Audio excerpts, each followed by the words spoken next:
பிரியமான அன்பு சகோதர சகோதரிகளே, என் ஆண்டவராக இயேசு கிறிஸ்து நாமத்தாலே நன்றிகளும் சோத்திரங்களும் ஏறெடுக்கிறேன். தேவநாமம் மகிமைப்படுவதாக. இந்த செய்தியை மெதுவாக கேளுங்க.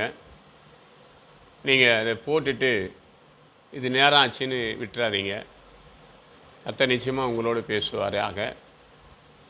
யோபு புத்தகத்தில் 36ஆம் அதிகாரம் 33ஆம் வசனம் 2 நாளைக்கு முன்பாக உங்களுக்கு செய்தி அனுப்பணும்.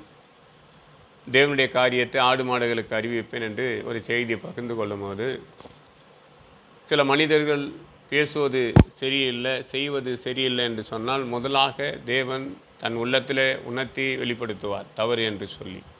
அதுதான் என்னாங்க புத்தகத்தில் 22ஆம் அதிகாரம் 12ஆம் வசனம் படிக்கப்படும் போது, இவர்களை சபிக்க வேண்டாம், இவர்கள் ஆசீர்வதிக்கப்பட்டவங்கள் என்று கடவுள் சொல்லுவார். ரெண்டாவது, நீ கேட்காதிருந்தால் நீ வச்சிருக்கிற மிருகத்து மூலியமாக சில பிரச்சனைகள் உண்டாகும். அப்படி தான் யோபு அங்கே படிக்கும் போது, என்னாங்க புத்தகத்தை படிக்கப்படும் போது, அங்கே 22ஆம் அதிகாரம் 28ஆம் வசனப்படி ஒரு மிருகத்தை கொண்டு பேசுவார் கடவுள். அப்போது அது பேசக்கூடிய விதத்தை பார்க்கும்போது, என்னை 3 முறை அடித்தேன் என்று ஒரு செய்தியை பார்த்தோம் இல்லையா, கடந்த வாரம் படிச்சிருப்பீங்க. அப்போது அது கேட்கப்படும் போது அவன் எதில் இருப்பது தேவதூதர் என்று அறிந்து பாதத்தில் விழுந்து குனிந்து அந்த மிருகத்தை விட்டு செய்த தப்பை உணர்ந்து மாற்றக்கூடிய ஒரு மனிதன்தான். அந்த மனிதன்தான் இயேசு கிறிஸ்து பிறப்பை கொடுத்து 24ஆம் அதிகாரம் 17ஆம் வசனம் சொல்லக்கூடிய மனிதன் அவர் தான். ரெண்டாவது ஒரு மனிதன் தீர்க்கதரிசியை பார்க்குறாரு. அந்த தீர்க்கதரிசியை பார்க்கும்போது 1 ராஜாக்கள் புத்தகத்தில் 17ஆம் அதிகாரத்தில் 3 வருஷம் 6 மாதங்கள் மழை இல்லாத போகும்போது காக்காயை கொண்டு அவர் போஷிக்கிறார். ஆத்தோரம் பகுதியில் அடிமைப்பட்டு இருக்கப்படும் போது காலையில் மாலையில் ஆகாரத்தை கொடுத்து அவனை பாதுகாத்து, மறுபடியும் அந்த பஞ்சம் தீரம் தண்ணி வற்றி போக காலம் வரும்போது என்ன பண்ணுறாரு, அங்கேருந்து நீ கடந்து சாரிபாத்து கடந்து போய் ஒரு விதவி சந்தித்து அந்த விதவிக்கு ஒரு தீர்க்கதரிசனம் உரையப்பட்டு பஞ்ச காலம் தீரம் மட்டுமே எண்ணெய் மாவும் குறையில்லாமல் இருக்கும் என்று சொல்லி அங்கே 14ஆம் வசனத்தில் படிக்கிறோம். இப்படி நிறைய வசனத்தை கடந்த 2 நாளைக்கு முன்பாக அனுப்பியிருந்தோம். கடைசியாக நாய்க்குட்டி கொடுத்து பேசும்போது சங்கீதம் 59 சங்கீதத்தை கொடுத்து பேசப்படும் போது, இப்படி தான் நாய்களைப் போல மனிதர்கள் நம்மளை சுற்றி இருக்கிறார்கள் என்று ஒரு அர்த்தமாக மாறுது. அப்போ நம்ம ஜாக்கிரதையாக இருக்கணும் இல்லையா. அப்போ இந்த ஊழியத்தில் யாருன்னா ஒரு குறிப்பிட்ட ஒரு 3 ஊழியக்காரை கொண்டு நான் பேசும்போது, இன்றைக்கி என்கிட்ட ஒரு ஊழியக்காரை பேசும்போது இது ஒரு சில ஊழியக்காரை கொடுத்து ஒரு பாட்டு பாடுற ஊழியக்காரை பற்றி சொன்னார். அவர் செய்த தவறுகளை கொடுத்து சொன்னார். ஏன்னா அதை கேட்கும்போது ரொம்ப கஷ்டப்பட்டேன். ஏன்னு சொன்னால், ஒரு 15-18 வருஷத்துக்கு முன்பாக பார்த்தீங்கன்னா இந்த ஊழியம் செய்ய அவ்வளோ ஆசைகள் இருக்கும். இப்போ நீ ஊழியனும் போது இந்த செல்ஃபோன் மூலிமா, ஏன்னா அன்றைக்கி செல்ஃபோன்லாம் இப்படி கிடையாதுங்க, ஒரு ஃபோட்டோ பிடிக்க கூட அவ்வளோ கிடையாது. அப்போ நல்லா இருந்தது சேமமான. இன்றைக்கி பார்த்தீங்கன்னா ஒரு செய்தியை கேட்கப்படும் போது ரொம்ப கஷ்டமாக இருக்குது. ஜெபித்து கொள்ளுங்க, அன்றைக்கி அதை சொல்கிறேன், இன்றைக்கி அதை சொல்கிறேன், ஜெபிங்க. இப்படிப்பட்ட செய்தியில் பார்க்கக்கூடாது. நிறைய பேர் மாற்றடையத்துக்காக தேவன் எத்தனையோ காரியத்தை இல்லையா, கழுதைகளை கொண்டு கர்த்தர் பேசினார் இல்லையா, காக்காயை கொண்டு கர்த்தர் போஷிக்கிறாரு, நாய்களை கொண்டு மனிதன் என்னவா இருக்கிறான், நம்மளை சுற்றி என்ன நடக்குது என்று கொடுத்து சங்கீதம் 59 சங்கீதத்தில் சொன்னார். இன்று செய்தியை பார்க்கப்படும் போது சாமுவேல் புத்தகத்தில் 26ஆம் அதிகாரம் ஆதியாகம புத்தகத்தில் 26ஆம் அதிகாரத்தில் 3ஆம் வசனம் படிக்கும் போது, ஆபிரகாம் பஞ்சம் போல ஈசாக்குக்கு ஒரு பஞ்சம் நேரிடும் போது அவன் தேசத்தை விட்டு கடந்து போகிறான். அவனுக்கு கடந்து போகிற பாதையை கடவுளை அடைத்து என்ன பண்ணுறேன், நான் சொல்ல தேசத்தை நீ கடந்து போகணும், தேசத்தை மாற்றி தேசத்தை கடந்து போகும்போது அவனுக்கு ஒரு எதிர்ப்புகள் ஏற்படுகிறது. அந்த எதிர்ப்புலேருந்து தேவன் மீட்டெடுக்கிறார். ஏன்னா அவர் சொல்லிட்டு கடந்து போகும்போது தன் மனைவியை மகள் சகோதரி என்று சொல்லி கடந்து போவதனால மனிதனுக்கு ஆசைப்பாசம் இருக்கு இல்லையா. இன்றைக்கி தேசத்தில் அதுதானே அதிகமாக நடக்குது. அதில் தப்பிக்கு ஒரு சூழ்நிலை ஏற்படுத்த ஒரு தரிசனத்தை அந்த ராஜாவுக்கு வெளிப்படுத்தி அந்த தவறை உணர்த்தி மாற்றி அமைச்சு அங்கேருந்து ஒரு ஆசீர்வாதத்தோடு அங்கேருந்து கடந்து போய் தங்குற இடத்துல விதைக்கிறாங்க, அறுவடை எடுக்கிறாங்க. அப்போ கடவுள் பார்த்தீங்கன்னா அங்கே ஆதியாகம புத்தகத்தில் 26ஆம் அதிகாரம் 12ஆம் வசனப்படி 100 மடங்கு எடுக்கிறாங்க. அப்போ 100 மடங்கு பெற்றெடுத்தது போல் அங்கே 14ஆம் வசனம் போது ஆடு மாடுகள்லாம் தேவன் அவங்களுக்கு கொடுத்து ஆசீர்வதித்து பிறக்கும் போது அவரை கொடுத்தாங்க. பெரிய ஆச்சரியமாக யாரும் பேசவில்லை. அவரை மேலே போராமை கொள்கிறாங்க. எங்கள் தேசத்துக்கு வந்து விதைத்தீங்க, நீங்கள் ஏராளமாக தாராளமாக ஆகிட்டீங்க அப்படின்னு போராமை கொள்ளப்படும் போது, அதுதான் எனக்கு தெரிஞ்ச ஒரு ஊழியக்காரர் சில நாட்களுக்கு முன்னாடி எனக்கு சொன்னது. ஒரு காரியத்தை மட்டும் சொன்னார், எப்போ ஒரு மனிதன் உன் மேலே போராமை கொள்கிறானோ கர்த்தர் உன்னையே ஆசீர்வதித்து உயர்த்துறார். ஏதோ ஒரு விஷயத்தில் அவரை காட்டியும் உன்னை விசேஷத்தவராக வைத்திருக்கிறாரு. அவர் மேலே போராமை கொட்டு குற்றச்சாட்டத்தை பற்றி கவலைப்படாத, அவரை விட்டு விலகி போயிடுன்னு சொல்லிட்டார். அது நான் சில காலங்களில் அது சரியாக ஞாபகம் இருந்தாலும் நான் அதை பேச விரும்பலை. அப்போ சில காரியங்களை பார்த்து நான் ஒதுங்கி வரக்கூடிய ஒரு சூழ்நிலை நான் ஏற்படுத்தலை, தேவன் அதை ஏற்படுத்தி கொடுத்தார் இல்லையா? கடந்த 2 நாளைக்கு முன்பாக செய்தி அனுப்பணும் போது இதே செல்போன் மூலியமாக ஒரு 3 ஊழியக்காரரை பற்றி வந்த நிமித்தமாகத்தான் இன்றைக்கி கூட நான் அதை கொடுத்து ஒரு ஊழியக்காரனை பேசும்போது அந்த 3 பேருமே வசதியில் படைத்தவர்கள் தான். அதில் ஒரு லேடிஸ் மட்டும் அந்த ஊழியம் செய்து வெளிநாட்டுக்கு போய் பேசப்பட்டதை அப்போ என்ன பண்ணுறாங்க, நம்ம நாட்டில் இருக்கிறவங்கள அதை கொடுத்து இந்தியாவில் இருக்கிறவங்க ஒருவர் என்ன பண்ணுற ஒரு செய்தியாக பகிர்ந்து கொண்டு அவங்களை கொண்டு பரிகாசம் பண்ணி சிரித்தது தான் அந்த செய்தி எடுத்தோம். இப்போ கடவுள் பார்த்தீங்கன்னா காக்கை கொண்டு மட்டுமல்ல, யாரை கொண்டும் கர்த்தர் பேசுவார்ன்றதை அங்கே வெளிப்படுத்தும். என்னாங்க புத்தகத்தில் வாசிக்கப்பட்டது போல் ரொம்ப அழகாக இருக்கும். அப்போது அந்த 22ஆம் அதிகாரம் 12ஆம் வசனம் சொல்கிறார், சபிக்காத அவங்க ஆசீர்வதிக்கப்பட்டவங்கன்னு சொல்லியும் அவன் செய்யப்படும் போது அப்போ என்ன பண்ணுறாரு அங்கே, அப்போது ஒரு மிருகத்தை கொடுத்து பேசுகிறார், நீ 3 முறை என்னை அடித்தாய் என்று 28ஆம் வசனம் சொல்லப்படும் போது அது என்னத்துக்காக அந்த கழுத்தை போய் என்ன பண்ணுறான், எதிராக வர தேவதூதரை பார்த்து அது ஒதுங்கும் போது இவன் அடிக்கப்படும் போது கேட்குது, என்னையா அடித்த 3 முறைன்னு கேட்கும்போது அவங்க இறங்கி பணிந்து குனிந்து கேட்குறான். அந்த மனிதன் தான் இயேசு கிறிஸ்துடைய வருகை கொடுத்து தீர்க்கதரிசனம் சொல்லப்பட்ட மனிதன். அடுத்த ஒரு காரியத்தை பார்க்க இப்படி தொடர்ந்து வேதத்தில் படித்து கொண்டே இருக்கலாம்.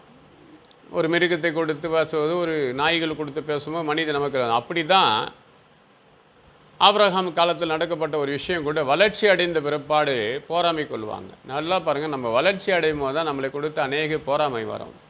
ஏதோ ஒரு விஷயத்தில் நம்ம அவங்கள காட்டி விசேஷத்தவாக இருக்கும்போது தன்னை அறியாமல் நம்மளை பற்றி குற்றப்படுத்தி கொண்டு இருப்பாங்க. அப்போ நம்ம அந்த இடத்துலேருந்து போகணுன்றது ஒரு தீர்மானிப்பாங்க. நம்ம அந்த நேரத்தில் தீர்மானித்து வெளியே வந்தால் தான் நிச்சயமாக ஆசீர்வதிப்பார். கொஞ்சம் தாமதிக்கும், அது போய் சொல்லாது இல்லையா? ஏன் அதை தாமதிக்கிறாருன்னு அந்த இடத்த விட்டு மாறும்போது ஏற்கனவே நீ இருக்கிற இடத்துல ஆசீர்வாதத்தை பெருக்கும் போது தான் உனக்கு போராமை வருது. அங்கேயும் வச்சுருக்கு அதை தேவன் பிரித்தெடுக்கிறார். பிரித்தெடுத்து கடந்து வரும்போது என்ன வரும், கொஞ்சம் கஷ்டம்தான் வரும். வாழ்க்கையில் பார்த்தீங்கன்னா எத்தனையோ கஷ்டத்தை சந்திக்கிறோம். அப்படி தான் சில கஷ்டங்கள், பாடுகள், உபத்திரங்கள் வரும்பொழுது ஆண்டவரே எதிர்ப்பு தெரிவித்த நம்ம ஜனங்கள். மார்க் புத்தகத்தில் 5ஆம் அதிகாரத்தை படிக்கும் போது இங்கே ஒரு மிருகத்தை பார்ப்போம். இந்த மிருகத்தை கொடுத்து அநேகருக்கு பிடிக்காது இல்லையா?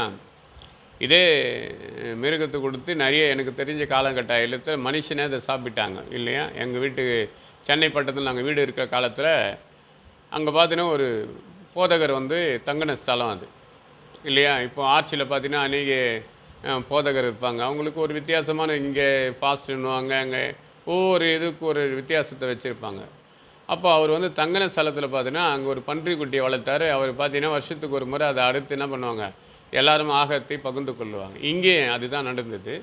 இங்கே என்ன நடக்குதுன்னு சொன்னால், இங்கே மார்க் புத்தகத்தில் 5ஆம் அதிகாரத்தில் லேவின் பிசாசு பிடித்த மனிதர்கள் அவன் எங்கே கல்லறைக்கு அருகில் தன்னை காயப்படுத்தி கொண்டிருக்கிறான். ஒருவரையும் அவனை விடுவிக்க முடியாத விழுந்து கிடைக்கிற ஒரு மனிதனை தேவன் சந்திக்க கடந்த போது ஒடியாந்து பாதத்தில் விழுந்து அது கடவுள்கிட்டே கேட்கப்படும் போது அவனை விட்டு விலகி போக சொல்லும் போது அது கேட்குற பர்மிஷன் அது என்ன அது இருக்கிற பன்றிக்குள்ளே நாங்கள் கடந்து போகணும் என்று கேட்கும்போது அந்த பன்றிகளை அடைத்து 2000 பன்றிகள், 1 2 அல்ல.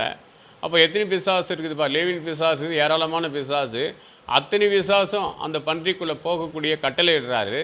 அப்போ பார்த்தீங்கன்னா மார்க் புத்தகத்தை படிக்கப்படும் போது ரொம்ப நல்லா இருக்கும். 5ஆம் அதிகாரத்தில் பார்க்கும்போது அப்போது அவர் கட்டளையிட்டபடியாக அத்தனை மிருகங்களும் அங்கே நிற்குது. அப்போ அந்த பன்றிக்குள்ளே என்ன பண்ணுது, அத்தனை பன்றிகளும் நிற்கும் போது இந்த மிருகம் முழுவதும் அதுக்குள்ளே அந்த மனுஷனை விட்டு விலகி போய் அது கடலுக்கு போய் மாண்டு போகுது. இது அன்னியோட அந்த கழுதி என்ன அந்த இருக்கிற சொல்லுவாங்க இல்லையா, அந்த மிருகம்லாம் மரித்து போகுது.